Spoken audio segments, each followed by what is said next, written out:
سینوها د فرعون د ځانګړي طبیب یادښتونه له میلاد څخه 1450 کاله وړاندې.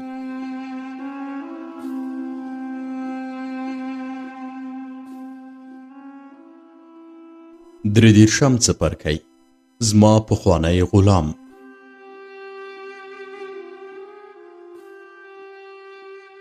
خدایانو دغسې غوښتل چې هغه تل لور وزیږوي او له هغه وروسته بیا هم لور وزیږوي چې ان د 6 لوڼو مور شوه.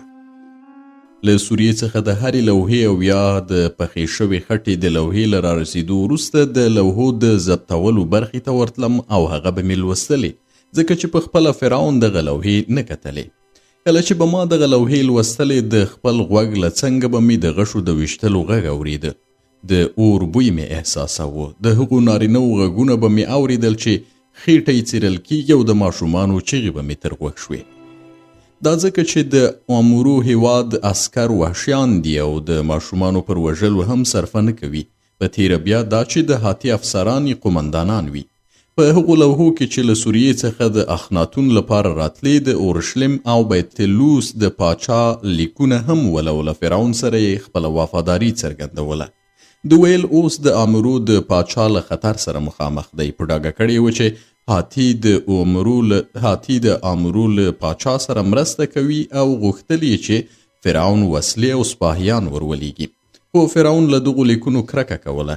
هر لیک چې نه لوستل کېدو هغه به یې د آرشیف مسؤل ته ورکړ چې وی ساتي. بیا به زه آرشیف ته ورتلم او دغه لیکونه به مې لوستل. له سوریې راغلي لیکونه یوازې 2 تنو لوستل، یو زه وم او بل د آرشیف مسؤل. کله چې د امرو پاچا اورشلیم ونیو، د سوریې نور پاچاهان چې پوه شول د امرو له پاچا سره مقاومت نشي کولی، نو له هغه سره یو ځای شول. په دې وخت کې هورمهب چې تر هغه وخته یې په پټه د سوریې له پاچاهانو سره د فلزاتو د لیږلو په وسیله مرسته کوله، له منفس څخه د افق ښار او بیا فرعون ته راغی. ویل اخناتونه موافقه وکړه چې زه 100 ځله اصل عسکر راغونډ کړم او له 100 جنګي ګاډیو سره یې سوریې ته واستوم او ټوله سوریه بیرته ستا لپاره ونیسم. اخناتون چې په هغه وخت کې د اورشلیم د ښار د سقوط له امله خواشینی و، وویل د اورشلیم پاچا چې اوس یې ما نوم هیر کړی دی بوډا سړی دی. کله چې زه کوچنی وم په تبس کې زما پلار ته راغلی و چې اوږده ږیره یې درلوده. اوس چې اورشلیم د امرو پاچا لاس ته لوېدلی ده، زه چمتو یم چې د اورشلیم د پاچا تاوان جبران کړم او له دې سره چې په مصر کې د مالیاتو د ټولولو حالت ښه نه دی، خو زه به د اورشلیم پاچا ته دوامداره مرستې ورکړم او هغه ته به د سرو زرو یو توقر ولېږم چې په غاړه یې کړي او سر لوړی شي. هورمهب وویل هغه نور سر لوړی کېدی نشي ځکه چې سر یې له تنه جلا شوی دی. د امرو پاچا د هغه له سره یو جام جوړ کړی او شراب پکې څښي. اخناتون وپوښتل تا له کوم ځای دغه خبر اورېدلی دی؟ هورمهب وویل زما جاسوسانو راته دغه خبر راوړی دی. فرعون وویل زه حیران یم چې د امرو پاچا ولې دغه کار کړی دی، ځکه هغه زما ملګری دی او له ما یې د حیات صلیب ترلاسه کړی دی، خو ښایي ما د هغه په اړه تېروتنه کړې وي او هغه به تورزړی سړی وي. خو دا چې ته وایې 100 ځله 100 عسکر چمتو کوي او له جنګي ګاډیو سره یې سوریې ته لیږي، دغه خبره دې د منلو نه ده. د دې لپاره چې خلک په مصر کې د ډیرو مالیاتو او محصولاتو د خرابۍ له امله ناخوښه دي او دومره ډیر عسکر او جنګي ګاډۍ نشو برابرولی. هورمهب وویل اوس چې نه غواړې ما ته دغه پوځ راکړي، نو په آتون قسم درکوم چې لږ تر لږه 10 جنګي ګاډۍ او 10 ځله 10 عسکر راکړه چې سوریې ته ولاړ شم او هغه شیان وژغورم چې لا د امرو د پاچا لاس ته نه دي ورغلي. فرعون وویل زما خدای آتون د وینې تویېدل منع کړي، زه په سوریه کې ونه جنګېږم. زه غوره بولم چې سوریه آزاد او خپلواکه وي، خو په دې شرط چې جنګ ونه شي او له دې وروسته چې سوریه خپلواکه شوه د سوریې د پاچاهانو یوه اتحادیه جوړه کړه. موږ به له سوریې سره سوداګري وکړو ځکه چې سوریه موږ ته اړتیا لري او سوریانیان د مصر له غنمو پرته ژوند نشي کولی. هورمهب غوسه شوی و، بیا یې خپله غوسه کابو کړه. ویل اخناتونه آیا ته تصور کوي چې د امرو پاچا له دې وروسته چې سوریه یې ونیوله یوازې په سوریه به اکتفا وکړي؟ هر مصری نارینه او ماشوم چې وژل کیږي او هر سوری ښار چې د هغه لاس ته ورځي نور هم غښتلی او پیاوړی کیږي. د دې وروسته چې سوریه یې ونیوله د سینا د ټاټوبې د نیولو فکر به وکړي. موږ به د سینا د مسو لکانه بې برخې شو او د خپلو غشو او نیزو د څوکو د جوړولو لپاره به مس نه لرو. فرعون وویل ما یو ځل درته ویلي و چې د نیزو لرګي تراش کړئ نو تیره به شي. میسي څوکو ته اړتیا نه لري. ستا دغه خبرې د دې مخه نیسي چې هغه نوې سندره چې د اتون لپاره مې جوړه کړې بشپړه کړم. هورمهب وویل اخناتونه له دې وروسته چې د امرو پاچا د سینا ټاټوبی ونیو مصر ته به ننوځي او کوز مصر به ونیسي ځکه چې سوریه د مصر له غنمو پرته ژوند نشي کولی. که ته له سوریې څخه ډارېږې له هاتي وډار شه ځکه چې نن سبا هاتي د امرو د پاچا متحد دی. خو زه د خپلو جاسوسانو په وسیله د هاتي له حالاتو خبر شوی یم او پوهیږم چې د هاتي پاچا به په یوازې سر د مصر د نیولو هڅه ونه کړي. اخناتون لکه چې یو هوښیار کس د لیوني په خبرو پسې خاندې په کړس وخندل او ویل هورمهبه له هغې ورځې چې انسان پیدا شوی تر ننه پورې هیڅ دښمن د مصر خاورې ته نه دی ننوتی ځکه چې مصر د نړۍ تر ټولو شتمنه او قوي هیواد دی. خو د دې لپاره چې ستا ډار کم شي تا ته وایم چې هاتیان وحشي خلک دي. په غرونو کې ژوند کوي خپلې پادې او مالونه پیایي دومره بېوزله دي چې جنګ کولی نشي او میتاني هیواد چې زموږ دوست دی زموږ او هاتي ترمنځ حایل دی. ما د هاتي پاچا ته د حیات یو صلیب لیږلی او د هغه د غوښتنې پر اساس مې لږ سره او سپین زر هم ورستولی دي چې زما مجسمه په خپل معبد کې ودروي.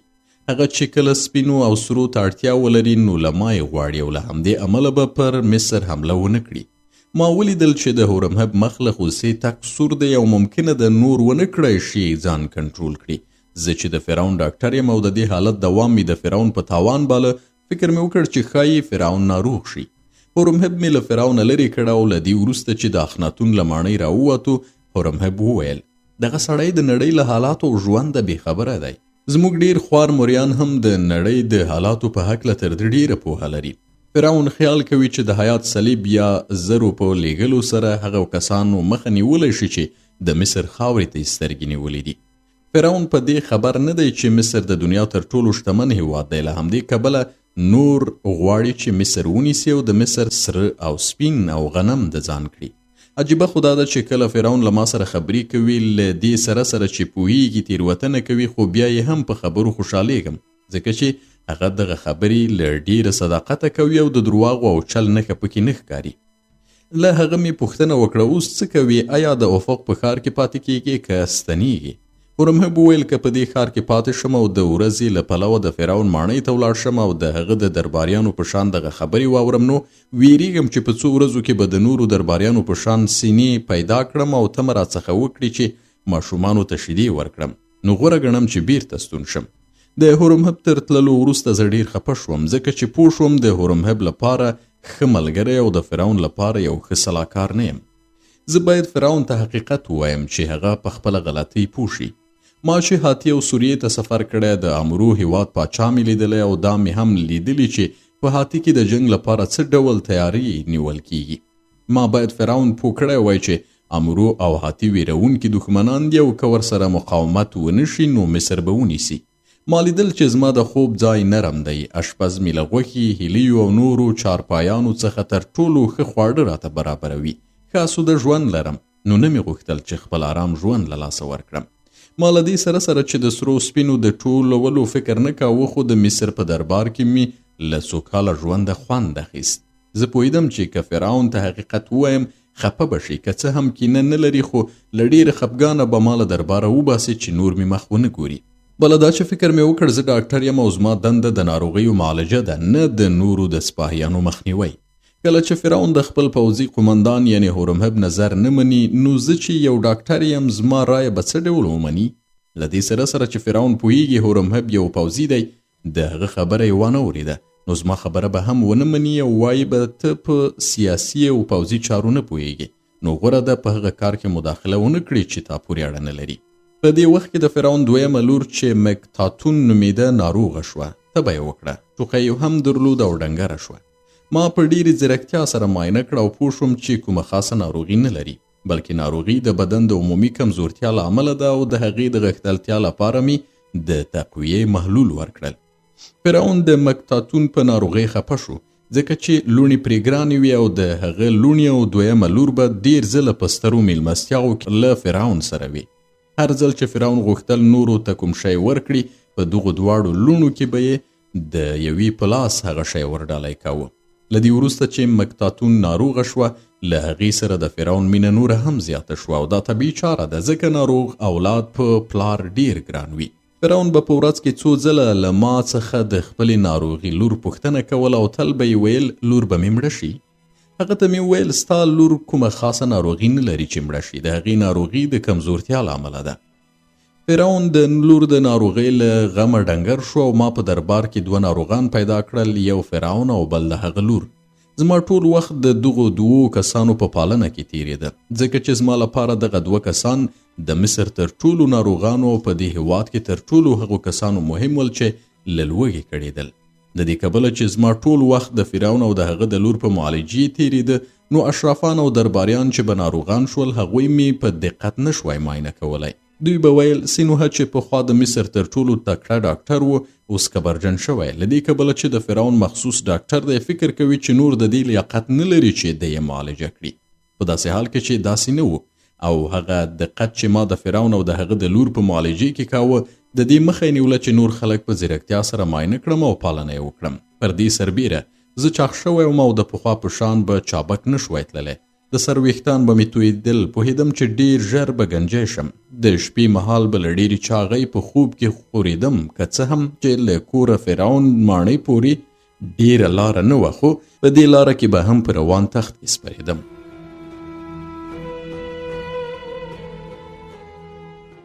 زه پوهېدم تر هغه وخت چې فصل بدل نشي د فرعون د لور طبیعت به ښه نشي او همدا چې نیل مس شو او د افق د ښار هوا د مني له امله سړه شوه، د مکتاتون طبیعت هم ښه شو او څومره چې نجلۍ تکړه کېدله پلار یې هم ورسره ښه کېده.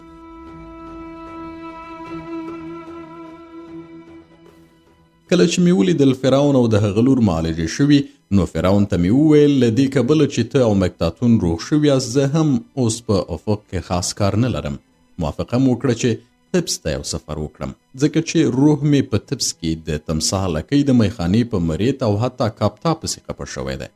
فرعون وویل زه ستا له سفر سره موافق یم، خو ټول هغو کسانو ته زما سلام ورسوه چې په لاره کې د اتون لپاره په کرنې بوخت دي او په بیرته راستنېدا کې د هغو حال ماته راوړه.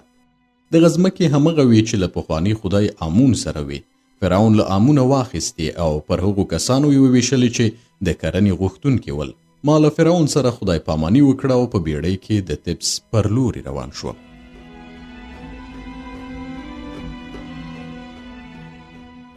په لاره کې مې څو ځله د نیل ساحل پر 2 غاړو کې دمه وکړه. له کلیوالو سره به مې خبرې کولې او هیڅ د ستړیا احساس مې نه کوو ځکه چې په بیړۍ کې زما ځای تر سایوان لاندې هوسا و.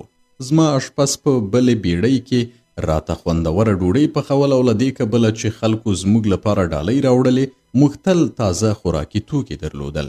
هغه سیمې چې ترې تېرېدم داسې ځمکې وې چې پخوا به آمون پورې اړوندې وې. ما د دغه کتاب په سر کې وویل له دې کبله چې آمون خدای په مصر ډیره اوږده موده خدایي کړې وه او د هغه کاهنین بریالي شوي ول چې د مصر ډیره کرنیزه ځمکه د نیل سیند په 2 غاړو کې واخلي. د آمون د خدایي په وخت کې د مصر ډیرې زراعتي ځمکې یا د آمون د معبد وې او د آمون رعیت به پکې کار کاوه او یا دا چې کروندګرو به ځمکه له آمون څخه اجاره کړه او کرکیله به یې پکې کوله. په مصر کې زراعتي ځمکه د نیل په 2 غاړو کې وه او په بله سیمه کې زراعتي ځمکه نشته، مګر په استثنایی توګه که په ځینو ځایونو کې چینه موجوده وه پټي به هم جوړ شوي ول. فرعون د پخواني خدای ځمکې پر کروندګرو وویشلې او ډیر شمیر کسان چې کروندګر نه ول د پخواني آمون په پټیو کې کروندګر شول او د نیل سیند په 2 غاړو کې دغه ډول کروندګر لیدل کېدل. کروندګر ډنګر او کمزوري ول. ښځو به یې د تیو د شیدو له کمي او د خپلو ماشومانو له کمزورتیا شکایت کاوه. خپل کندوان به یې راښودل او ویل به یې وګوره پخواني خدای پر موږ غضب کړی او ښېراوې یې کړي دي. ما چې غنمو ته وکتل ومې لیدل چې داغونه لري او داسې ښکاري چې د وینو څاڅکې پر غنمو څڅېدلي وي. نویو کروندګرو ویل کله چې موږ کرکیله پیل کړه ومو لیدل چې زموږ غنم د فصلونو تر ټولولو وروسته دغه ډول دي. فکر مو وکړ چې موږ نه پوهیږو او په کرنې مو سر نه خلاصیږي، خو وروسته پوه شو چې پخواني کروندګر هم د محصولاتو له خرابۍ شکایت کوي. نو موږ پوه شو چې دغه ځمکې د پخواني خدای آمون دی او آمون موږ ته ښېراوې کړي دي.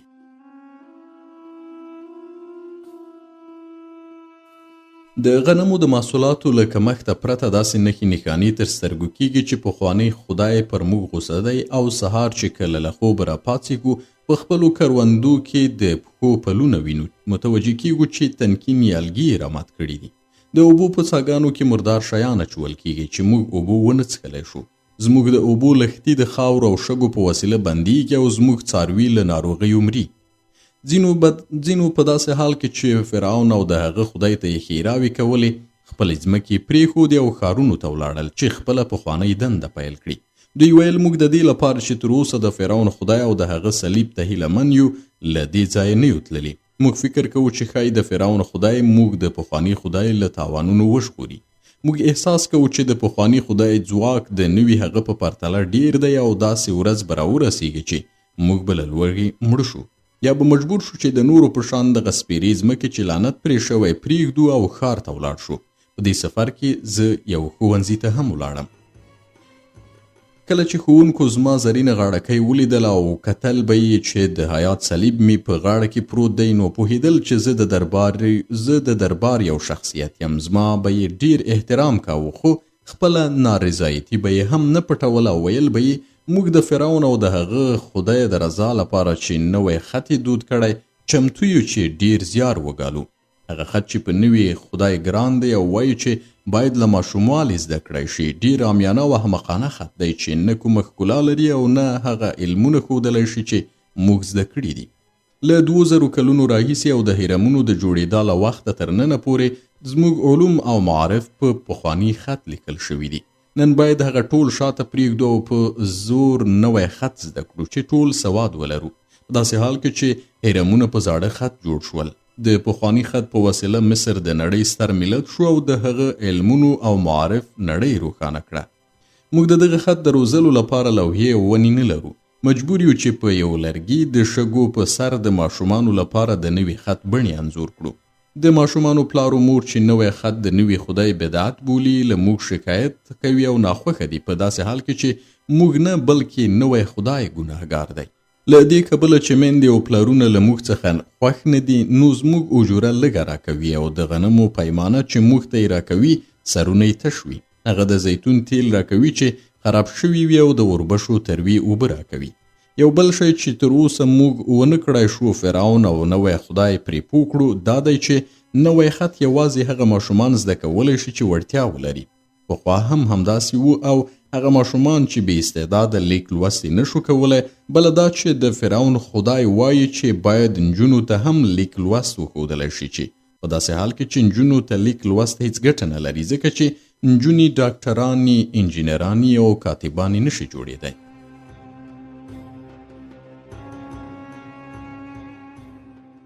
ما به کله ناکله له ځینو ډاکټرانو څخه امتحان اخیست او پوهېدم به چې د هغوی معلومات ډیر کم دي. ان دوی به په پخواني خط هم ښه نه پوهېدل خو د دې لپاره چې اسوده ژوند وکړي د حیات صلیب یې منلی و او ځانونه یې د نوي خدای پیروان ښودل. کروندګر له ښوونکو ډیر ناخوښ ول. ما ته یې ویل سینوهه ته فرعون ته نږدې او هغه ته ووایه چې موږ د نویو ښوونځیو له کړاو او تاوانه وژغوري ځکه چې د دې ښوونځیو معلمین د نیل سیند له تمساګانو ډیر خواړه خوري او په خېټې مینان خلک دي. هر څومره غنم د زیتون تیل او د اوربشو اوبه چې ورکوو دوی وایي لږ دي او که د غنمو په خرڅلاو سره یوه اندازه مس ترلاسه کوو له موږ څخه یې اخلي ان زموږ د غوایانو پوستکي راڅخه اخلي او خرڅوي یې چې شراب پرې واخلي. موږ د ورځې له پلوه په بیدیا کې کرکیله کوو. دوی مو کورونو ته ورشي او شیان مو لوټي. دوی تل غوره او ګرانبیه شیان غلا کوي او چې اعتراض کوو چې ولې زموږ شیان پټوي وایي نوي خدای ویلي چې باید ټول خلک سره مساوي وي. دوی وایي کله چې یو سړی کوم شی ولري نو دا فرق نه کوي چې خپل یې دی که پردی.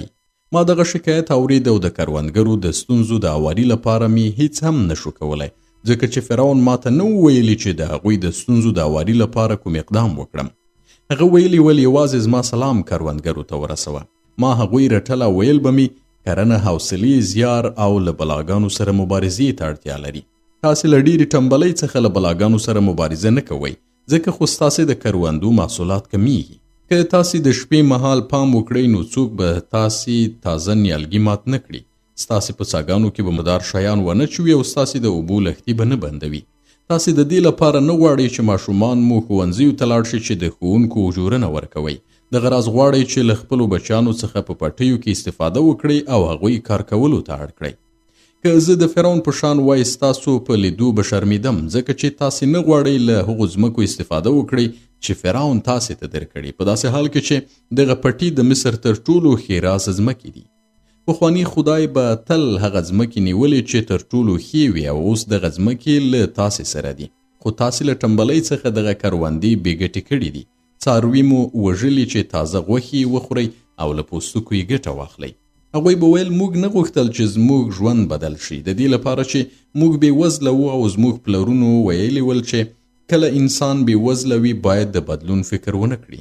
د دې لپاره چې هر انقلاب د بې وزلو په زیان او د شتمنو په ګټه دی او د ژوند تر هر بدلون وروسته شتمن نور هم شتمن کیږي، خو د بې وزلو په کندوانو کې غنم او په منګیو کې د زیتون تیلو اندازه ورځ په ورځ کمیږي. ما داسې ښودل چې په دې خبرو باور نه کوم، خو په باطن او په زړه کې د هغوی خبره تاییدوم، د دې لپاره چې پوهیدم په ټولنیز ژوند کې هر بدلون د شتمنو په ګټه او د بېوزلو په زیان وي. ممکنه ده په موقتي توګه ځینې شتمن بېوزله شي، لکه دا چې د آمون د معبد کاهنانو خپلې ځمکې له لاسه ورکړي او بېوزله شول. خو دغه پیښه هغه زیان و چې یوازې یوې پرګنې ته رسیږي او بیا هم له یو ستر ټولنیز بدلون وروسته ټولې ګټې وټې د شتمنو په برخه کیږي او بېوزله به هغه راز بېوزله وي یا به نور هم بېوزله کیږي. فرعون پخوانی خدای له منځه یوړ او د هغه ځمکې پر کروندګرو وویشلې چې د بېوزلو او شتمنو توپیر ختم کړي.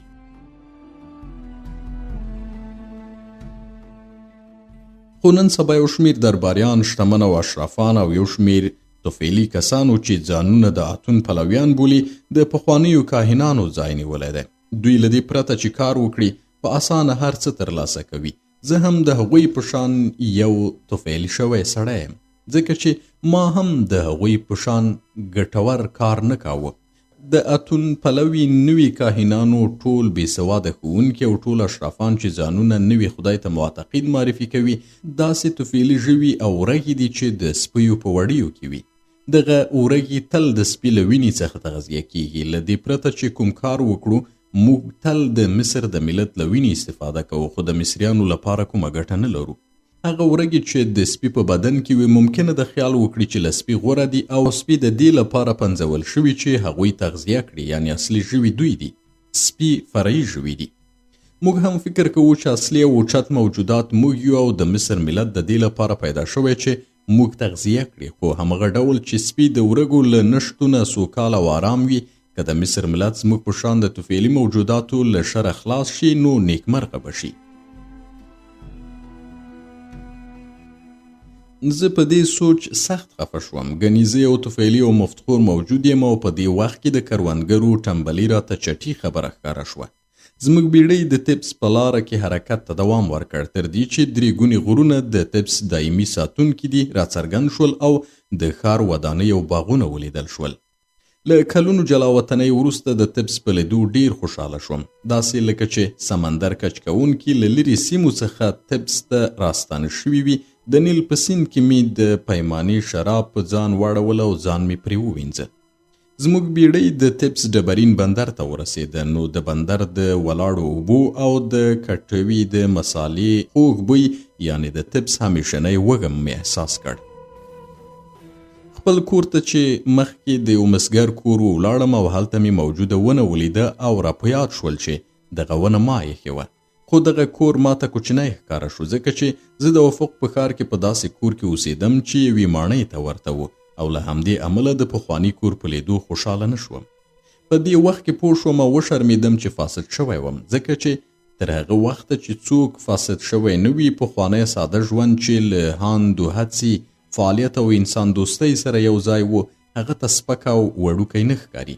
کله چې د کار او له بېوزلو سره د مرستې او لاسنیوي مرکز د انسان له نظره ډیر وړوکی ښکاره شي، دلیل یې دا وي چې شتمني او تجملاتو د هغه روح تیاره کړی او د عاطفي سرچینه یې وچه کړې ده. زما مریې کاپتا په کور کې نه و، خو بوډۍ نوکره موتی موجوده وه چې زه یې ولیدم ویې ویل دغه ورځ بختوره ده چې بادار مې پکې راستون شو، خو په دې پوه شه چې زه ستا د راتلو په تمه نه وم، ځکه مې ستا کوټه نه ده منظمه کړې او کالي مې دې نه دي وینځلي. نارینه په ټولو ځایونو کې یو شان دي، ناڅاپه ځي او کله چې څوک د هغوی د ستنېدا په انتظار کې نه وي بیرته به راستانه شي. ومې ویل موتی له دې کبله چې کور زما د هرکلي لپاره چمتو نه دی، زه به تر هغه په بیړۍ کې واړوم چې زما کور چمتو شي. آیا کاپتا ګوري او د هغه له وضع خبره یې؟ موتی وویل کاپتا کله ناکله خو ډیر لږ دی کور ته راځي. غنن سبا ډیر شتمن شوی دی او کله چې له ما سره خبرې کوي پوهوي مې چې له ما سره ډیر توپیر لري. که ته غواړې هغه وګورې نو د تمثال لکۍ میخانې ته ولاړ شه. زه د تمثال لکۍ میخانې پر لور روان شوم. مرید زما لور ته راغله، ګورم چې چاغه شوې ده، خو ښکلا یې لا هم په خپل ځای وه. له دې کبله چې ما ګرانبیه جامې اغوستې وې او زرینه غاړکۍ او د حیات صلیب مې په غاړه کې و او ساختګي ویښتان مې درلودل، نو مرید ونه پیژندم. وی ویل آیا تا په میخانه کې د ځان لپاره ځای نیولی دی؟ ځکه چې که ځای دې نه وي اجاره کړی زه دې دلته هرکلی نشم کولی. ومې ویل مرید زه دا حق در کوم چې ما ونه پیژنې، ځکه کله چې یوه ښځه ډېره موده له یو سړي لرې وي او په دې موده کې ډېر سړي په غېږ کې نیولي وي نو هغه لومړی سړی بهیر کې. خو زه له سفره راستون شوی یم او یو جام یخو شرابو ته اړتیا لرم. یو څوکۍ هم راوړه چې پرې کښېنم، بیا یو جام شراب را باندې وڅښم. مرید له حیرانۍ نارې کړې سینوها دا ته یې بختوره ده دغه ورځ چې ته یې دلته راستون کړې.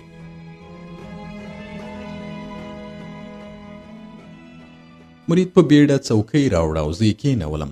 پخپله زما په مخ کې ودرېده.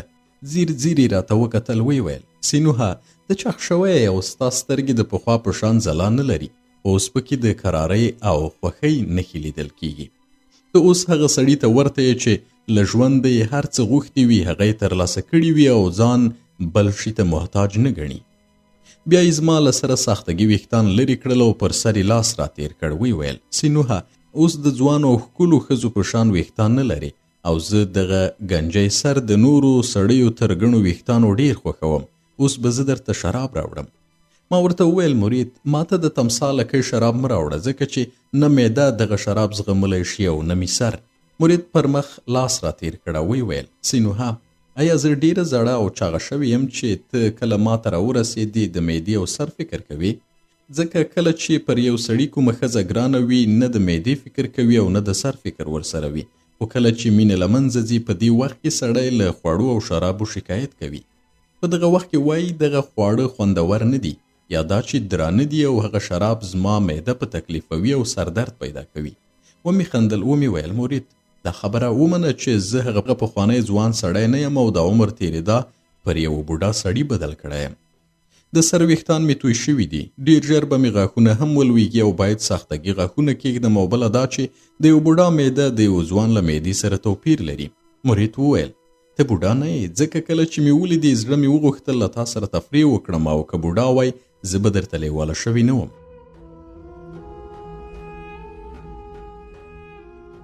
له یوې ښځې پرته بل هیڅوک د یو سړي په ځوانۍ او بوډاتوب ښه نه پوهېږي. کله چې یوې ښځې یو سړی ولیده او له سرو سپینو پرته یې له هغه سره ساعتېري ته زړه شو نو دا په دې معنا ده چې هغه سړی ځوان دی او په دې اړه د ښځو سلیقه تېروتنه نه کوي. خو اوس دا راته ووایه چې د تمثال لکۍ درته راوړم که نور شراب؟ ما لکه چې هغې ښځې ته وویل په سر کې مې نه غوښتل د تمثال لکۍ شراب وخورم، خو وروسته مې ورته وویل د تمثال لکۍ راوړه، ځکه چې له یوې مودې راهیسې له تا لرې وم، بیا غواړم پخوانی تاندوالی او شوق په ځان کې ژوندی کړم. مرید ولاړه او د تمثال لکۍ او جام شراب یې راوړل. زما په لاس کې کېښودل او ما پر سر واړول. که څه هم ستونی مې وسوځېد او سترګې مې له اوښکو ډکې شوې، خو څو شېبې وروسته مې ځان دومره تاند احساس کړ چې د مرید په لاس کې مې لاس کېښود او ومې ویل مرید تا سمه خبره کوله، زه لا بوډا شوی نه یم، ځکه زما زړه ځوان دی او چې ته مې ولیدې احساس مې وکړ چې د پخوا په شان ستا غوښتونکی یم. باید تا ته ووایم چې زه به دې هېڅکله هیر نه کړم. په دې کلونو کې چې له تا لرې وم هر ځل چې مې توتکۍ لیدلې چې د تبس پر لور الوزي هغوی ته مې ویل چې مرید ته زما سلامونه ورسوئ. مرید وویل سینوها زه هم تل ستا په فکر کې وم او هر ځل مې چې کوم سړی زما په څنګ کې ویدېده او خپل لاس یې زما په لاس کې ایښوده ما به ستا په هکله فکر کوه او غمجنه به شوم. دا ځکه چې پوهېدم له هیڅ سړي سره ساعتېري او تفریح هومره خوند نه لري لکه له تا سره.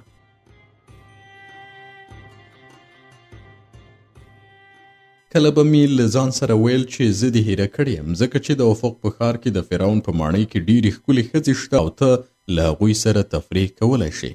ومې ویل مرید، سمه ده چې د فرعون په ماڼۍ کې ډېرې ښکلې ښځې شته، خو ته زما یوازینۍ ملګرې او له طب څه چې وتلی یم هېڅ یوه ښځه مې نه ده ملګرې کړې. مرید وویل کله چې کاپتا فرصت پیدا کوه او په میخانې کې کېناست، ما او هغه به ستا په هکله خبرې کولې. کاپتا ستا ښېګڼې بیانولې، ویل به یې ساده زړی سړی دی، که په لرې پرتو هېوادونو کې هغه له تا سره نه و او ته یې له خطرو نه وي ژغورلی نو وژل شوی به وي.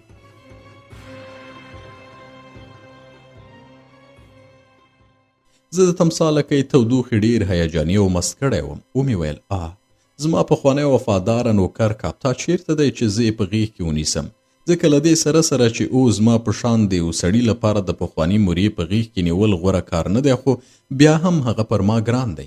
مورې وویل کاپتا د ورځې له پلوه میخانې ته نه راځي، ځکه چې د ورځې له پلوه خپل وخت د غنمو په بازار او هغو میخانو کې تیروي چې د سترو معاملو مرکزونه دي. اوس که تا ولید حیران بشي، ځکه چې کاپتا دا بیخي هیره کړي چې پخوا یې عمرې و، نن ورته ځان یو حقیقي بادار او شتمن ښکاري.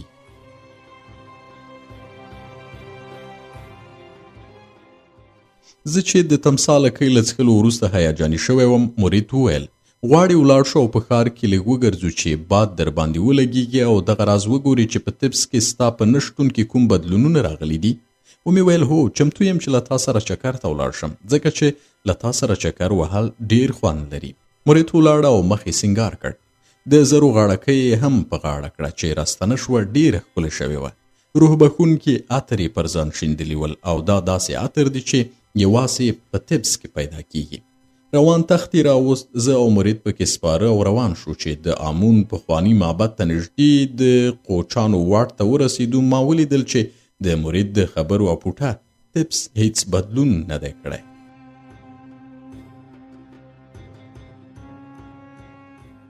د پخواني جنگ ورانۍ همغه راز څرګندې دي او چا نه دي جوړې کړې. یوازې په څو برخو کې د پخوانیو نړېدلو ودانیو پر ځای نوې ودانۍ جوړیږي. کله چې د آمون پخواني معبد ته ورسېدو، په حیرانۍ سره مې ولیدل چې کارغان لا هم هلته الوت کوي، ځکه چې سپیرو مرغانو له کورني جنګ وروسته لا کډه نه وه کړې او عادت یې کړی و چې د پخواني معبد له پاسه والوځي. زه او مرید له روان تخته راکوز شو. ومو لیدل چې په معبد کې ګڼه ګوڼه نشته، یوازې د دارالحیات په مخ کې او د مرګ د کور په مخ کې یو څو تنه خوري. زه پوهېدم چې د دارالحیات د مرګ کور لا هم د آمون په پخواني معبد کې دی، ځکه چې بل ځای ته د دغو دواړو مؤسسو انتقال ډیر سخت دی او لګښت هم ډیر وي. مرید راته وویل له دې سره سره چې دارالحیات شته، خو فرعون ورته پام نه کوي، ځکه یې تیر برم نه دی پاتې. ډیر ډاکټران چې تل به په دارالحیات کې ول له هغه ځایه تللي او په ښار کې کورونه جوړ کړي دي. د آمون ستر باغونه د بې پامۍ له امله وچ شوي ول او ځینې پخوانۍ ونې یې چپه کړې وې. کله چې ما ولیدل دغه معبد چې یو وخت د نړۍ ستر علمي مرکز و په دې ډول دی، نو ډیر خواشینی شوم. ما د ځوانۍ عمر په دې معبد یعنې دارالحیات کې تیر کړی و او تصور کوم هر څوک هغه ځای چې ځواني پکې تیره کړې وي په بډاتوب کې وران وویني خواشینی کیږي. مجسمې چپه شوي او پر دیوالونو د آمون نوم پاک شوی و. کله چې دارالحیات ته نږدې شوم، هلته داسې کسان ول چې په غوسې ماته کتل. مرید وویل سینوها، دغه د حیات صلیب له غاړې لرې کړه او یا یې پټ کړه، ځکه کله چې دغه کسان ستا صلیب ګوري فکر کوي چې ته د اتون پلوی یې او ممکنه ده په ډبرو دې وویلي او یا دې په چړو ووژني. مرید سمه خبره کوله. خلک زما د صلیب په لیدو غوسه شوي ول. په تیره بیا هغه کاهن چې د پخوانیو کاهنانو په شان یې سپینې جامې اغوستې وې، سر یې خریلی او په تیلو غوړ کړی و او هلته ګرځېده. فرعون بندیز لګولی و چې د پخواني خدای کاهنان باید سپینې جامې وانه غوندي، سرونه ونه خري او تیل پرې ونه موښي. دغه راز دوی د آمون معبد ته هم نشي تللی، خو دغه کاهن په ستایونکي جرأت د پخواني خدای د کاهنانو په جامو کې د خلکو په منځ کې ګرځېده. کله چې به د خلکو په منځ کې تېرېده، خلکو به ورته لاره پرانیستله او رکوع به یې ورته کوله. زه متوجه شوم چې که دغه کاهن زما صلیب وګوري او اشاره وکړي چې خلک ما ووژني، نو بې له ځنډه به زما وینه وبهوي، ان که په دې هم پوه شي چې زه د فرعون خاص ډاکټر یم. ځکه چې په مصر کې یوازې یو کس سپېڅلی او د خدای زوی دی، هغه هم فرعون دی. له همدې امله خلک هیڅکله یو فرعون نه وژني، خو شاوخوا کسان عادي خلک ورته ښکاري او وژل هم ورته اهمیت نه لري. ما خپل لاس د حیات پر صلیب چې په غاړه کې مې وکېښود چې خلک یې ونه ګوري او له مرید سره یو ځای له دارالحیات څخه لرې شوم. د معبد دیوال ته چې ورنږدې شوم هلته مې ولیدل چې یو کیسه خوان سړی نکل کوي او یو شمیر کسان پرې راټول دي چې ځینې ناست او ځینې ولاړ ول. څوک چې نه ویرېدل چې جامې او لنګې چټل نشي پلترې یې وهلې وې. پر ځمکه ناست ول او د کیسه خوان نکل یې اورېده او چا چې نه غوښتل جامې یې خیره نشي ولاړ ول د هغه نکل یې اورېده. د نکل ویونکي کیسه ماته نوې ښکاره شوه. د دې سره سره چې ماشومتوب کې مور راته د مصر ټولې کیسې کړې وې، خو ما تر دې ورځې پورې دغه کیسه نه وه اورېدلې. دغه کیسه په لنډه توګه داسې وه: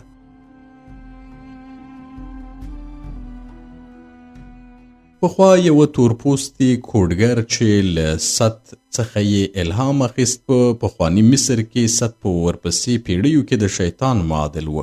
له خپلې خېټې یو جعلي فرعون وزېږاوه او دغه فرعون له دې وروسته چې پاچا شو د ست پیروي یې پیل کړه. ست چې به هر څه ورته ویل هغه به یې ترسره کول او د ست د حکم پر اساس د مصر د خدای مجسمې ړنګې کړې. بیا خدای د مصر په ملت عذاب نازل کړ. د مصر په کروندو کې غنم نشنه کېدل او که بشنه شول نو خراب بول. د نیل سیند مستو څپو د دې پر ځای چې پټي ښېرازه کړي د خلکو کورونه به یې وړل او هر کال به ملخانو د مصر د کروندو غله دانه خوړله او په لښتیو کې به اوبو د وینو رنګ پیدا کاوه. لدې چې فرعون د ست د حکم پر اساس د مصر خدای راپرځولی و، د مصر خلکو خپل عقیده نه وه بایللې او په پخواني خدای عقیده درلوده. له همدې امله د فرعون خدای په خوارۍ او بدبختۍ کې مړ شو او هغه تورپوستي ښځه هم مړه شوه چې دغه جعلي فرعون یې زیږولی و چې له دې سره پخوانی خدای بیرته راستون شو. د فرعون او د هغه د پیروانو ټولې کروندې سره او سپین زر پر خپلو هغو پیروانو وویشل چې هغه ته وفادار پاتې ول. دغه کیسه ډېره خوږه وه. کله چې خلک پوه شول پخوانی خدای راستون شو، خپلو پیروانو ته یې انعام ورکړ، نو داسې خوشحاله شول چې ټوپونه یې وهل او نارې سوري یې پیل کړې. کیسه ویونکي ته یې د مسو هومره حلقې ورکړې چې هغه مجبور شو خپلې کړۍ په یو ټوکر کې تاو کړي او له ځان سره یې یوسي. کله چې خلک تیتو پرک شول، موږ هم نیت وکړ چې ستانه شو. مامورې ته وویل دغه کیسه ډېره په زړه پورې وه، خو عجیبه دا ده چې له اوسنیو حالاتو سره برابره ده. زه حیران یم چې دغه کیسه ویونکي څنګه جرأت وکړ چې دغه کیسه ووایي. مورید وویل دغه د دروغو نکل نه دی او نه یې دغه کیسه له خپلې خېټې ویلې، بلکې د امون د پخواني معبد کاهنانو په هغو کتابونو کې موندلې چې له ننه کابو زر کاله مخکې لیکل شوي دي. که د فرعون مامورین وغواړي چې د هغه مخه ونیسي، نو کیسه ویونکي به ورته ووایي چې دغه کیسه په کتابونو کې لیکل شوی حقیقت لري او هیڅوک د درواغو ویلو په جرم نشي نیول کېدی. ومې ویل زه هورمهب پېژنم چې په مصر کې د نظم د ساتلو د مامورینو مشر دی او پوهیږم چې هغه ډیر سخت سړی دی او په خدایانو هم عقیده نه لري، خو د فرعون امر په سمه توګه اجرا کوي. مورید وویل هورمهب چې هر څومره سختګیره وي د یو کیسه ویونکي مخه نشي نیولی، مګر دا چې کیسه ویونکی درواغ وایي او اوس خو دغه کیسه ویونکي درواغ نه دی ویلي، هر څه چې ویلي له کتابه یې ویلي دي. خو خلک یوازې دغه کیسې نه اوري، بلکې د دغو غیب ویلو په هکله هم یو بل ته کیسې کوي. که ته د تپس په واټونو کې وګرځې نو وبوینې چې کله دوه ښاریان له یو بله سره خبرې کوي نو همدغه غیبي خبرې کوي. د مصر حالات هم دغه غیب ویل تاییدوي، ځکه چې د غنمو بیه لوړیږي. د مالیاتو د ترلاسه کولو مامورین لا له مخکې ډیر خلک ځوروي او په ډیرو سیمو کې پر کروندو لعنت شوی دی. خراب غنم ترې شنه کیږي، کروندګر نه دغه غنم خوړلی شي او نه یې خرڅولی شي. په همدې خبرو کې زه او مرید د تمثال لکۍ میخانې ته ورسېدو او میخانې ته له رسېدو نیم ساعت نه و تیر شوی چې څراغونه یې ویلګول او د څراغونو له روښانه کولو وروسته کاپتا هم میخانې ته راننوت. خو کاپتا چاق شوی و. کله چې غوښتل میخانې ته ننوځي په یوې اوږې له دروازې ننوت، ځکه چې د هغه لویه خېټه د میخانې په دروازه کې نه ځایېدله. مخ یې د سپوږمۍ په شان ګرد ښکارېده. په خپلې ړندې سترګې یوه ټوټه سره زر او پر سر یې شنه ساختګي ویښتان ایښي ول. په غاړه او لاسونو کې غاړکۍ او بنګړي ول. کاپتا د تپس د خانانو او شتمنو په شان جامې اغوستې وې. د هغه په شان یې ګامونه اخیستل چې په خپل لوړاوي باور وي. خو کله چې زه ولیدم له خوشحالۍ یې چیغې کړې او ویې ویل بختوره ده دغه ورځ چې زه پکې خپل ارباب وینم. بیا یې زړه غوښتل چې رکوع وکړي، خو له دې کبله چې خېټه یې لویه وه، لاسونه یې زنګنو ته نه رسېدل. د دې پر ځای پر ځمکه کېناست. زما پښې یې ونیولې او ویې ژړل. ما له ځمکې راپورته کړه او په غېږ کې مې ونیو. خپله پوزه مې د هغه پر ولیو او مخ کېښودله او هغه هم خپله پوزه زما پر مخ او ولیو کېښودله. د میخانې مشتریانو ته یې په خطاب کې وویل: نن د خوشحالۍ ورځ ده، له همدې امله هر مشتری چې اوس په میخانه کې دی یو جام شراب وړیا ورکوم، خو د دویم جام باید بیه ورکړي. وروسته کاپتا له ځان سره یوې خصوصي کوټې ته بوتلم. مرید ته یې وویل: ته زما له بادار سره اوسه، ځکه چې پر هغه ګرانه یې او که له تا لرې شي خفه به شي. مرید زما او کاپتا تر څنګ کېناسته. کاپتا امر وکړ چې موږ ته سرې کړې هیلۍ راوړي او له کلونو وروسته ما د تبس سرې کړې هیلۍ وخوړې چې په هیڅ ځای کې داسې خوندوره ډوډۍ نه پخیږي. له ډوډۍ وروسته کاپتا وویل: زما ګرانه باداره، زه نه پوهېږم چې ټول هغه لیکونه او حسابونه چې په دې څو کلونو کې مې تا ته درلیږلي د افق په ښار کې تا ته رسېدلي دي. ته د خپلو کارونو په څرنګوالي خبرې او اړتیا نشته چې زه د کارونو پر څرنګوالي او پخوانیو حسابونو باندې در سره خبرې وکړم، خو هیله کوم اجازه راکړې د نن شپې دغه ډوډۍ او هغه شراب چې مشتریانو ته مې ورکړي ستا په کاته کې ولیکم. ما د مالیاتو په ورکولو کې ستا لپاره بچت کړی او د مالیاتو د ترلاسه کولو مامورین مې غولولي او د نن شپې لګښت ستا لپاره اهمیت نه لري. زه پوهېدم چې کاپتا په فطري توګه کنجوس دی، نو څه مې ونه ویل. کاپتا وویل: آیا زما له لیکونو او په تیره بیا زما له حساب کتابه چې تا ته در رسېدل خوشحاله شوې؟ ومې ویل: کاپتا، ما ستا لیکونه او حساب کتاب ترلاسه کړی، خو پر حسابونو مې سر خلاص نه شو، ځکه چې دومره شمیرنې درلودې چې سړی ګنګس کوي او ما چې به حسابونو ته ځغلنده کتنه هم کوله سربداله کېدم. کاپتا چې شراب یې څښلې ول وخندل. مرید هم ورسره په خندا شوه، خو کله چې کاپتا خندا بس کړه ویې ویل: زما ګرانه باداره، زه خوشحاله شوم چې ګورم ته د پخوا په شان ساده یې او پر جدي او اساسي کارونو دې سر نه خلاصېږي. له دې سره چې نه غواړې تا له سرکوزي سره پرتله کړم، خو لا هم د هغه سرکوزي په شان یې چې د سرو زرو غاړکۍ یې مخکې کېږدي، خو څنګه چې سرکوزی نه پوهېږي په هغې غاړکۍ څه وکړي، ته هم د دې غاړکۍ څخه د استفادې په چل نه پوهېږې. زما ګرانه باداره، ته باید د مصر له خدایانو راضي شي او د هغوی شکر پر ځای کړي چې زما په شان یو نوکر یې در په برخه کړ، ځکه چې که یو غل نوکر در په برخه شوی وای نو په لنډه موده کې به یې په تورو خاورو کېنولی وي، په داسې حال کې چې ما شتمن کړی یې.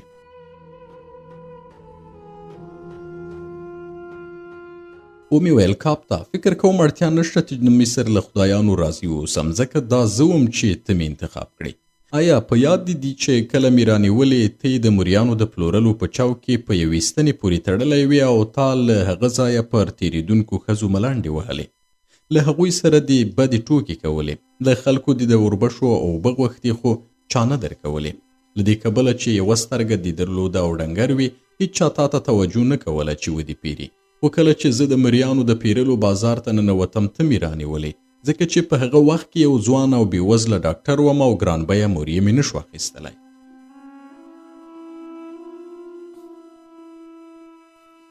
کاپتا چې زما خبرې واورېدې خفه شوې، څېره یې ګونځې شوه. ویې ویل: زما باداره، ښه نه ده چې پخوانۍ خاطرې در په زړه کړې، ځکه چې دغه خاطرې ما خفه کوي، زما حیثیت ته تاوان رسوي او بله ګټه هم نه لري.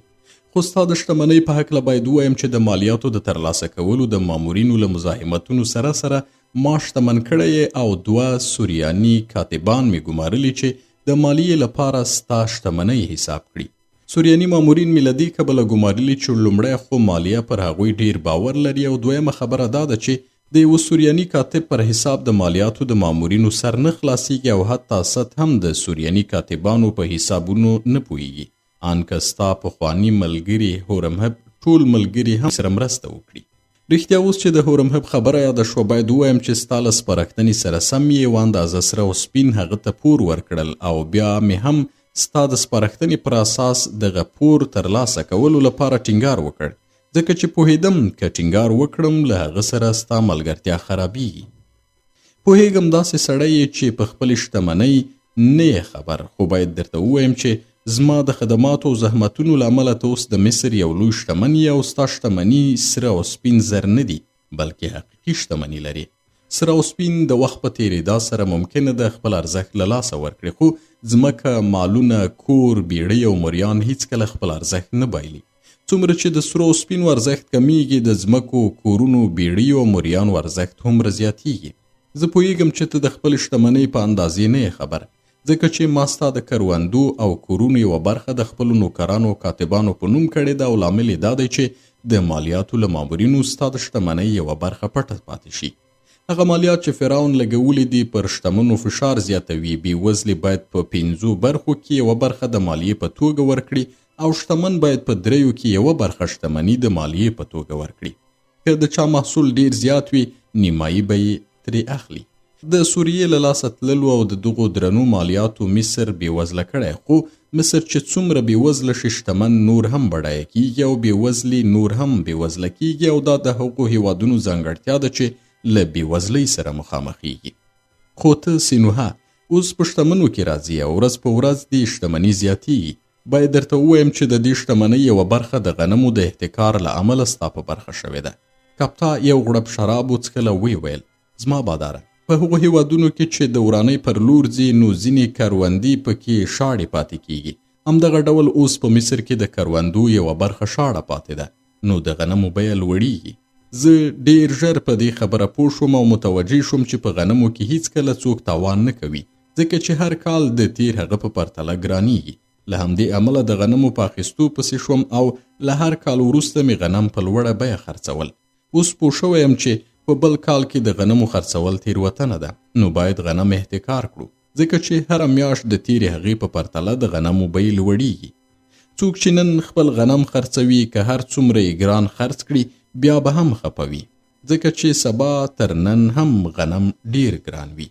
له همدې امله چې هر څومره کیدای شي زه غنم اخلم، او اوس ستا ډیپوګان له غلې ډک دي، خو هغه به خرڅ نه کړم، ځکه چې پوهیږم بیا به هم د غنمو بیه لوړه شي.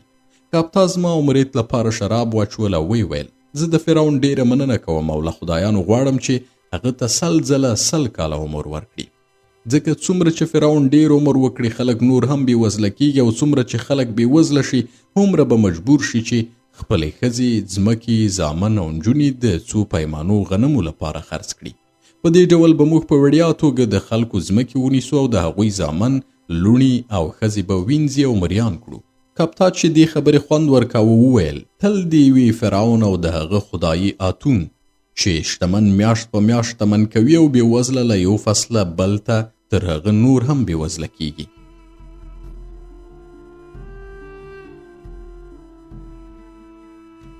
موږ ته وخت راکوي چې د مصر ټولې ځمکې، باغونه او کورونه واخلو، نارینه او ښځې خپل مریان او وینځې کړو. ای باداره، ته دغه تصور ونه کړې چې زه به نن سبا له تا څخه د پخوا په پرتله ډېره غلا کوم. له تا دغه خبره نه پټوم چې کله کله زه له دې کبله خواشینی کېږم چې ولې دومره صادق یم، او که ما ښځه او اولادونه درلودی، نو حتما به یې ملامتولم چې ولې ستا له شتمنۍ څخه ډېره غلا نه کوم. ځکه چې ای لویه باداره او ای ستر سینوها، لا تر اوسه د مصر خدایانو ستا په شان بل ساده بادار نه دی پیدا کړی.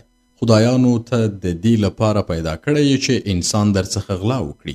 ما او مرید د کاپتا خبرو ته خندل، او کاپتا وویل: زما باداره، هغه شتمني چې ته یې نن لري، له مالیاتو او ځینو متفرقه خرڅونو پرته سوچه ګټه لري. متفرقه او تیتوپرک خرچې هغه رشوتونه دي چې ما د مالیاتو د ترلاسه کولو مامورینو ته ورکړي دي چې له تا سره مرسته وکړي. ځینې نور تیتوپرک لګښتونه هغه شراب دي چې ما د مالیاتو د ترلاسه کولو په مامورینو څښلي دي، ځکه چې کله غواړي د مصر کاتبینو حسابونه وګوري، نو سرونه یې ورګرم کړه چې سترګې یې حسابونه ښه ونه کتلی شي. کاپتا خپلو خبرو ته دوام ورکړ: ته نه پوهیږې چې د مالیاتو دغه مامورین که ډیر شراب هم وخوري، بیا هم نشه کیږي او سترګې نه تیاره کیږي. په تیتو پرک لګښت کې هغه غنم هم راځي چې زه یې بېوزلو او هغو کسانو ته ورکوم چې پوهیږم هر چیرته چې ځي، نو په چا پسې خبرې کوي. د دې لپاره چې ستا صفت او ستاینه وکړي او ووایي چې سینوها خپل ټول غنم ولس ته بخي، دغه کار اړین دی او دا د شتمن کېدا یو چل دی. یو شتمن هر کال سلګونو کورنۍ له منځه وړي او د هغوی ځمکې نیسي، نارینه او ښځې مریان او وینځې جوړوي، د غنم او نورو غلو دانو په احتکار سره بیې لوړوي او سلګونه کسان له لوږې وژني او په بدل کې خپلې کوټې له سرو سپینو ډکوي. دوی د دې ټولې ګټې په بدل کې یو موټی غنم یا هم لږ سره او سپین زر څو تنو بېوزلو ته ورکړي او هغوی چې هر ځای ته ځي بیا وایي چې دغه شتمن خپل هر څه بېوزلو ته ورکوي، شپه او ورځ د بېوزلو د سوکالۍ لپاره کار و زیار کوي. د دې چل ګټه په دې کې ده چې لومړی بېوزلې یا هغه کسان چې زما له لاسه بېوزله، موریان او وینځې شوي او شتمن کسان دواړه له تا سره رخه او بخیلي کوي چې ولې شتمن شوی. یو شتمن هر کال سلګونه کورنۍ له منځه وړي او د هغوی ځمکې نیسي، نارینه او ښځې موریان او وینځې جوړوي، د غنمو او نورو غلو دانو په احتکار سره بیې لوړوي او سلګونه کسان له لوږې وژني او په بدل کې خپلې کوټې له سرو سپینو ډکوي. دوی د دې ټولې ګټې په بدل کې یو موټی غنم یا هم سره او سپین زر څو تنو بېوزلو ته ورکړي او هغوی چې هر ځای ته ځي بیا نو وایي چې دغه شتمن خپل هر څه بېوزلو ته ورکوي، شپه او ورځ د بېوزلو د سوکالۍ لپاره کار او زیار کوي. د دې چل ګټه په دې کې ده چې لومړی بېوزلي یا هغه کسان چې زما له لاسه بېوزله، موریان او وینځې شوي او شتمن کسان دواړه له تا سره رخه او بخیلي پیدا کوي چې ولې شتمن شوی. دویمه دا ده چې کله د مصر حالت خراب شي او د آتون خدای له منځه ولاړ شي نو څوک دا لټه نه کوي چې ستا د غنمو او غلو ګودامونه وسوځوي او ستا کورونه وران کړي یا تا ووژني، ځکه چې خلک تا یو زړسواند او مهربانه کس بولي. له دې وروسته چې کپتا خپلې خبرې خلاصې کړې لاسونه یې پر ټټر کېښودل، داسې ښکارېدل چې زما د ستاینې په تمه دی. ما وویل کپتا نو په دې ډول زه په خپلو ګودامونو کې پریمانه غنم لرم. کپتا وویل هو، ته نن په مصر کې تر ټولو ډیر غنم لري. ومې ویل کپتا اوس د غنمو د کرلو وخت دی؟ کپتا وویل هو، له همدې امله غنم ډیر لږ پیدا کیږي. ته باید ډیر ژر هغو کروندګرو ته ولاړ شي چې د پخواني خدای آمون پر ځمکو دهقاني کوي او زما غنم پر هغو خلکو وویشي چې تخم ته اړتیا لري، ځکه چې هغوی د کرلو لپاره غنم نه لري او د هغوی غنم مرض وهلی دي. ما په خپله ولیدل چې د هغوی غنم د وینې په رنګ سرې ټاپې لري. کپتا وویل ګران باداره، د خپل فکر په دې ناسمو پلانونو مه ستړی کوه، پرېږده چې زه ستا په ځای فکر او فیصله وکړم. په سر کې چې کله کروندګرو د آمون په پټیو کې کار پیل کړ، ګودام لرونکو ورته د کر او خوراک دواړو لپاره د نویو حاصلاتو تر ټولولو پورې غنم پور ورکول. داسې ټاکل شوی و چې د هرې پیمانې غنمو په بدل کې د فصل د اخیستو په وخت کې 2 پیمانې غنم بیرته ورسپاري. خو له دې کبله چې کروندګرو د دغه پور د ورکولو وس نه درلود، د پور ورکوونکي مجبور شول چې د هغو مالونه ترې واخلي او کله چې به کروندګرو مال او څاروي نه درلودل هر څه به یې له لاسه ورکړل. خو نن سبا غنم دومره ګران شوي چې که ته د فصل د اخیستو او د درمند د ټولولو په وخت د غنمو د پور پر ځای د هغوی څاروي هم ترې واخلي نو ډیره ګټه به دې نه وي کړې، ځکه غنم ګران شوي او که یې په بازار کې خرڅ کړي تر هغه به ډیره ګټه وکړي چې څاروي ترې غصب کړي. پر دې سربیره د غنمو د کرلو لپاره کروندګرو ته د تخم لپاره په پور د غنمو ورکول د سوداګرۍ په بله پلو ناسم کار دی، ځکه چې زموږ د کار او مسلک غوښتنه دا ده چې سږ کال غنم ونه کرل شي. له دې سره به په بازار کې د غنمو بیه لوړه شي، نو موږ باید کروندګرو ته غنم ورنه کړو، ځکه چې د تخم په ځای وکاروي او ویې کري، ځکه چې لومړی خو هغوی د فصل د اخیستو پر وخت او د درمند د ټولولو پر وخت زموږ پور نشي راکولی او موږ باید څاروي ترې واخلو چې دا چاره زموږ په ګټه نه ده. دویمه دا چې هوښیارۍ خبره دا ده چې که ځمکه ونه کرل شي ښه ده چې د غنمو بیه به زیاته شي. درېیمه خبره دا ده چې ګدامداران به مو له موږ سره دښمني پیل کړي چې ولې مو کروندګرو ته په پور غنم ورکړي دي.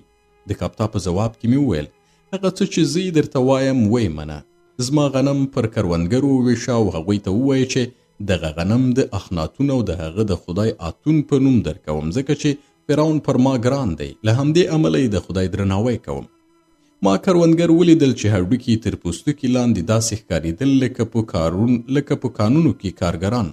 ما ولیدل چې د کروندګرو د ښځو سینې د یو پټ شوي ژي په شان ځوړندې دي، هغوی خپلو ماشومانو ته شیدې نشي ورکولی.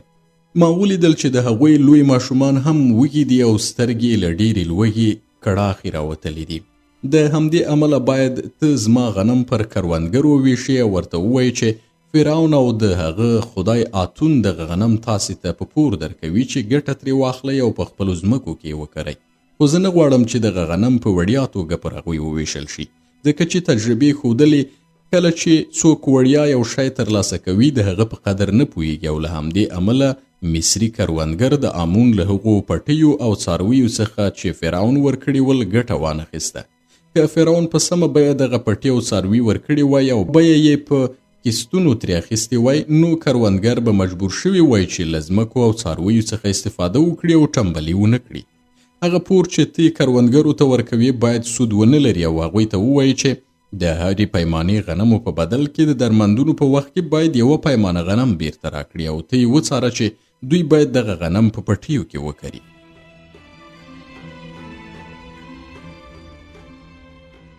کله چې کپتا دغه خبرې واورېدې ساندې پیل کړې. ګریوان یې وشکاوه او ویې ویل زما باداره ته بیا راغلی او زه دې له بدبختیو سره مخامخ کړم. زه څه ډول د هرې پیمانې غنمو په بدل کې د درمند په وخت کې همغه یوه پیمانه غنم بیرته ترلاسه کړم؟ که زه د هرې پیمانې غنمو په بدل کې همدومره غنم ترلاسه کړم له چا به غلا کوم؟ ځکه چې زه ستا له شیانو غلا نشم کولی نو باید د نورو له شیانو غلا وکړم. زه نشم کولی چې د فرعون په نوم او د هغه خدای آتون په نوم کروندګرو ته غنم په پور ورکړم ځکه چې آمون به ښېرا راته وکړي. زه د فرعون او د هغه د مامورینو له ویرې دغه خبرې په ډاګه نشم کولی خو له دې کبله چې دلته پردي څوک نشته ځکه دغه ډول خبرې کوم او وایم چې پخوانی خدای آمون ډیر قوي دی. د هغه کاهنان که څه هم ظاهرا قدرت نه لري خو اوس یې د آتون پر ټولو کروندګرو او کروندو لعنت کړی دی. له همدې امله د آتون کروندګر وږي دي او د هغوی په ځمکو کې مرض وهلي غنم راشنه کیږي.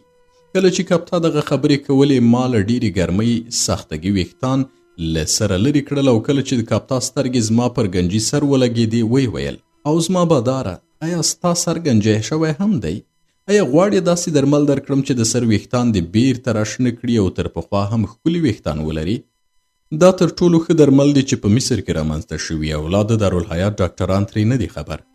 هر چا چې کارولي ښه نتیجه یې ورکړې. زه یې ستایلی یم خو یوازې یوه کس شکایت وکړ او ویل د دغو درملو د استفادې له امله یې پر سر داسې ویښتان راشنه شوي چې د حیواناتو د وړیو په شان دي او د تورپوستو په شان کاړګوتي دي. کپتا ځکه ګډې وډې خبرې پیل کړې چې په دې ډول زه خپله فیصله هیره کړم خو ما پوه کړ چې پر خپل هوډ کلک ولاړ یم او زما غنم باید پر کروندګرو وویشل شي. کله چې کپتا متوجه شو چې زه ټوکې نه کوم ویې ویل زما باداره آیا لیوني سپي داړلی یې که دې د لړم نیش په بدن کې ننوتی دی چې لیونی شوی یې؟ ستا دغه فیصله به موږ دیوالي کړي او بیا به د یوې مړۍ ډوډۍ د ترلاسه کولو لپاره زیارګالو. زه هم ستا په شان د ډنګرو کروندګرو په لیدو خفه کیږم خو زه داسې ځای ته نه ځم چې دغه ډول کروندګر ووینم چې تر پوستوکي لاندې یې هډوکي ښکاري. ځکه په کوم ځای کې ورسره مخامخ شم مخ ترې اړوم ځکه چې انسان چې کله یو شی وویني نو اغېزمن کیږي خو کله چې غمجن شیان او مسلې ونه ګوري نو نه اغېزمن کیږي.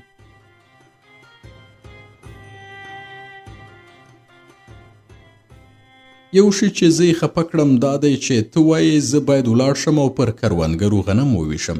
دا ډیر ستړی کوونکی کار دی ځکه چې د نیل پر غاړه د مصر کروندې یوې جبۍ ته ورته دي. که زما پښه په خټه کې ننوته پر ځمکه به ولویږم او یا به د اوبو لګولو په یوه ستره لښتي کې ډوب شم ځکه چې نن سبا بوډا یم او د پخوا په شان ستوماني نشم زغملی. ومې ویل کاپتا تا پخوا درواغ ویل او ما تصور وکړ چې اوس شتمن شوی او درواغ ویل به دې پریښي وي خو اوس چې ګورم بیا هم د پخوا په شان درواغجن یې. ته نن سبا تر پخوا ډیر ځوان ښکاري ځکه چې پخوا دې لاسونه او پښې ریږدېدل او اوس دې لاسونه نه ریږدي. پخوا به دې سترګه سره شوې وه خو اوس دې سترګه نه سره کیږي مګر هغه وخت چې شراب وڅښې. ته ډیر چاق شوی او زه د یو ډاکټر په توګه ستا لپاره دا سفر ضرور بولم ځکه چې ډیره چاغي درته تاوان کوي پر زړه دې فشار راوړي او ساه دې لنډه لنډه کیږي. که کله پلی وګرځې نو ډنګر به شي او زموږ په شان به په چالاکۍ سره پر لاره ځي. آیا پر زړه دې دي کله چې د بابل په لارو کې پلي ګرځېدو ته به څنګه چالاکه روان وې؟ آیا پر زړه دې دي چې د لبنان په غرونو کې مو څنګه مسافرت کوه او ته به څومره ګړندی غرونو ته ورختلې؟ که زه د فرعون خاص ډاکټر نه وای نو حتما له تا سره په دې سفر کې ملګری کېدم. کروندګرو ته ورتلم او غنم مې پرې ویشل خو له دې کبله چې د فرعون ځانګړی ډاکټر یم نو که هره ورځ په کار شم له طبس څخه به ځم. بالاخره کپتا تسلیم شو او موافقه وکړه چې زما په حکم کار وکړي. موږ تر نیمې شپې شراب وڅښل، کاپتا د تیرو سفرونو کیسې او خاطرې بیان کړې او کله به یې زه او مرید خندولو.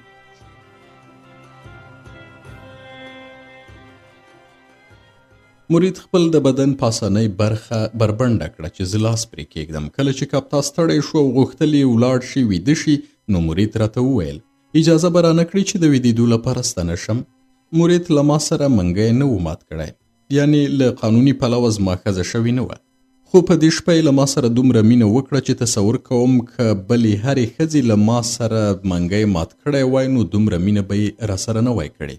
په دې شپه چې مې کله له مرید څخه پوښتنه وکړه آیا له ما سره منګی ماتوي، هغې ځواب راکړ سینوهه، ته د فرعون ډاکټر یې او زه ستا لیاقت نه لرم، ځکه چې زه د یوې میخانې نوکره یم او ستا خور یعنې ستا میرمن باید هغه ښځه وي چې چا په میخانې کې د شرابو ورکولو پر وخت نه وي لیدلي.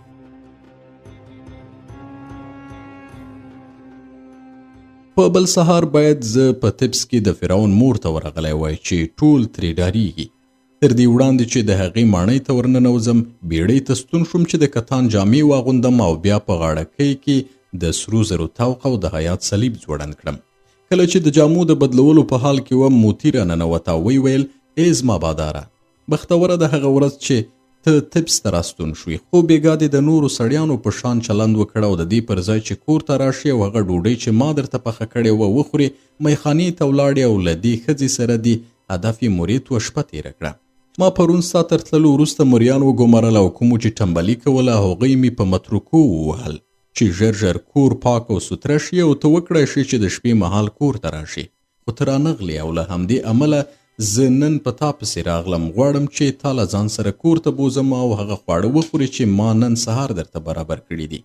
که له دې ښځې څخه لرې کېدی نه شي نو غوره ده چې هغه هم له ځان سره کور ته راولې، ځکه چې کور ته د دې ښځې راوستل تر دې ډېر ښه دي چې د هغې د کتو لپاره میخانې ته راشي او کور چې ستا د هوساینې ځای دی خو ته ترې لرې پاتې شي. زه پوهېدم چې موتی د مرید ښکلا ستایي او هغه د دوستۍ وړ میرمن بولي، خو عادت یې کړی و چې دغسې خبرې وکړي او د خپلو خبرو سبک او رودۍ نه شو بدلوی. ځکه مې یو سړی میخانې ته واستاوه چې مرید ته ووایي ژر را روانه شي او زما کور ته راشي، ځکه چې زما نوکرې موتی تبس ته زما د ستنېدا لپاره په کور کې یو وړوکی جشن جوړ کړی و. پر روان تخت سپور شوم او د کور پر لور روان شوم. موتی زما د روان تخت په څنګ کې روانه وه. ویل یې باداره، ما تصور کاوه کله چې ته په افق ښار کې پاتې شوې او په دربار کې میشت شوې ته به آرام سړی شي، خو اوس ګورم چې د پخوا په شان عیاش یې او له ښځو سره دې مینه دومره ډېره شوې چې تبس ته له ننوتو سره سم میخانې ته راغلې چې ځان ښځو ته ورسوي. پرون چې له افقه نوی راغلی وې ما ولیدل چې سترګې د ځلېدې او اننګي دې سره او ګرد ول، خو له دې کبله چې یوه شپه له دې ښځې سره وي اننګي دې ننوتي او سترګې دې تورې او لوېدلې ښکاري.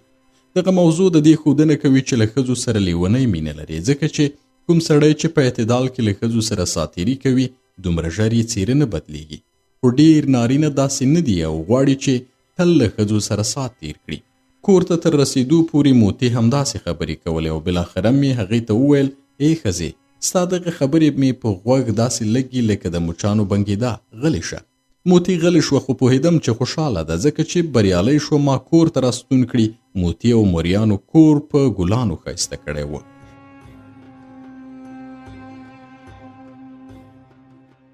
موتی د بلاګانو د لرې کولو لپاره یوه مړه پیشو د ګاونډي د کور په مخ کې واچوله او څو ماشومان یې وګمارل چې کله زه کور ته ننوځم نو دوی په لوړ غږ ووایي بختوره د هغه ورځ چې زما بادار بیرته راستون شوی دی. موتی ځکه دغه ماشومان د دې کار لپاره وګمارل چې غوښتل یې زه بچیان پیدا کړم او ویل به یې په هغه کور کې چې ماشومان نه وي تندوالی پکې نه وي، خو هغې په یو شرط زما لپاره د ماشوم هیله کوله چې کور ته کومه ښځه رانه ولم، ځکه چې موتی زما په کور کې د بلې ښځې د اوسېدو زغم نه درلود. له دې کبله چې له ښځې پرته ماشوم نه پیدا کیږي نو ما هم ماشوم نه پیدا کاوه او د موتی هیله مې نه شوی پوره کولی. کله چې ماشومانو په لوړ غږ او خاص ټون څو ځله وویل بختوره د هغه ورځ چې زموږ بادار بیرته راستون شوی دی، ما هغوی ته څو کړۍ میس ورکړل او موتی په شاتو کې پخې کړي څو پتیرې وویشلې چې ماشومان په خوشحالۍ سره ولاړل. له دې وروسته چې زه کور ته ننوتم مرید هم راغله. ما ولیدله چې ځان یې په ګلانو سینګار کړی دی او په بدن یې عطر وهلی دي. موتی زموږ لپاره خوندور خواړه برابر کړي ول. هغه خواړه چې یوازې په تبس کې پخیږي او ما یې په بل هیڅ ځای کې ساری نه دی لیدلی. ما او مرید ډوډۍ وخوړله. مرید 2 ځله په ډېرې مینې د موتی خواړه وستایل. موتی په زړه کې خوشحاله شوه، خو د دې لپاره چې خپله خوشحالي پټه کړې وي سترګې یې کش کړې او داسې یې وښودله چې د هغې له ستایلو کرکه کوي. په دې کور کې چې اوس زما و او مخکې د یو مسګر کور و، د ډوډۍ پر وخت د مرید ترڅنګ داسې خوشحال وم چې له اوبو جوړ ترازو یعنې ساعت ته په خطاب کې مې وویل خپل څاڅکي بند کړه چې دغه شیبې همداسې پاتې شي، ځکه چې کله چې دغه شیبې له منځه ولاړې شي ښایي ساره یې بل وخت پیدا نه شي.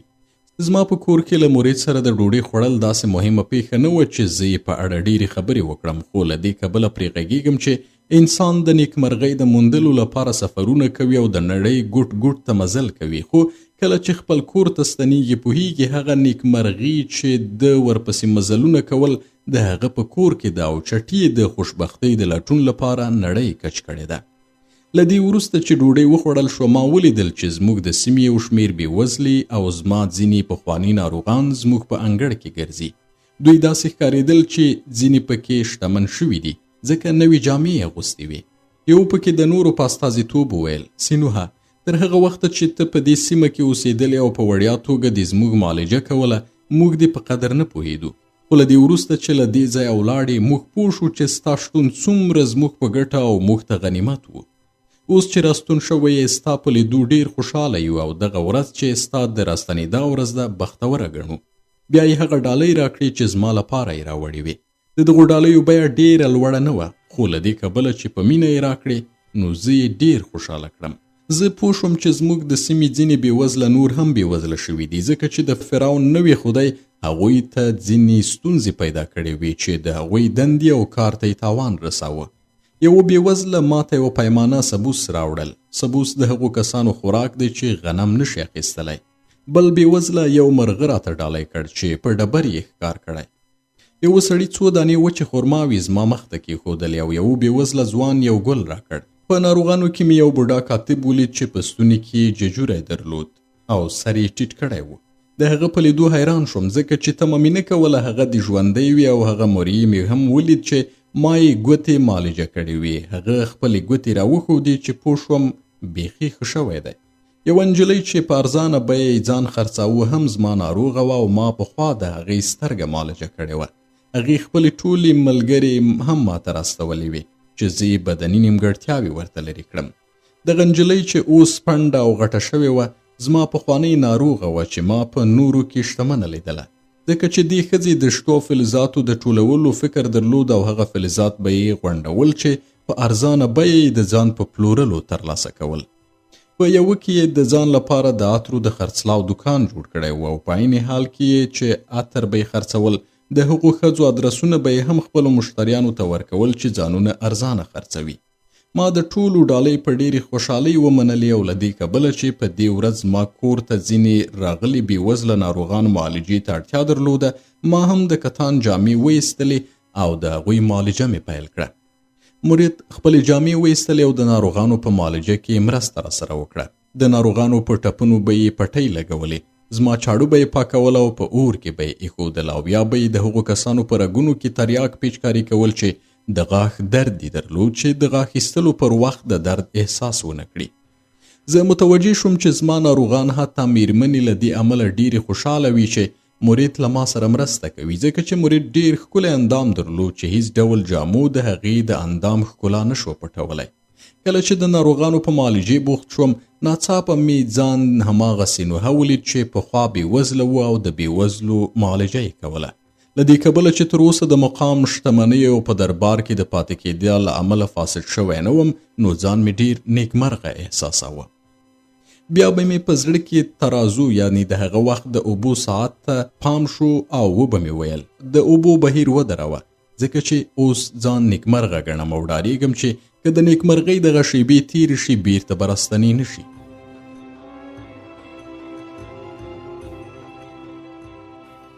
کله چې وروستی ناروغ معالجه شو زما له کوره ولاړ پوه شوم چې لمر لوېدو ته نږدې کېږي خو زه لا د فرعون د مور کور ته نه وم تللی. مرید چې پوه شوه زه باید د فرعون د مور کور ته ولاړ شم اوبه یې راوړې. ما ځان ژر ژر ووینځه. دې را سره مرسته وکړه چې جامې واغوندم او د سرو زرو غاړکۍ او د حیات صلیب یې را په غاړه کړ. کله چې مې غوښتل له کوره ووځم ویې ویل سینوهه د فرعون د مور په کور کې ډېر مه ایسارېږه، هڅه وکړه ژر بیرته راشي ځکه چې د کور پوزي ستا په تمه دي.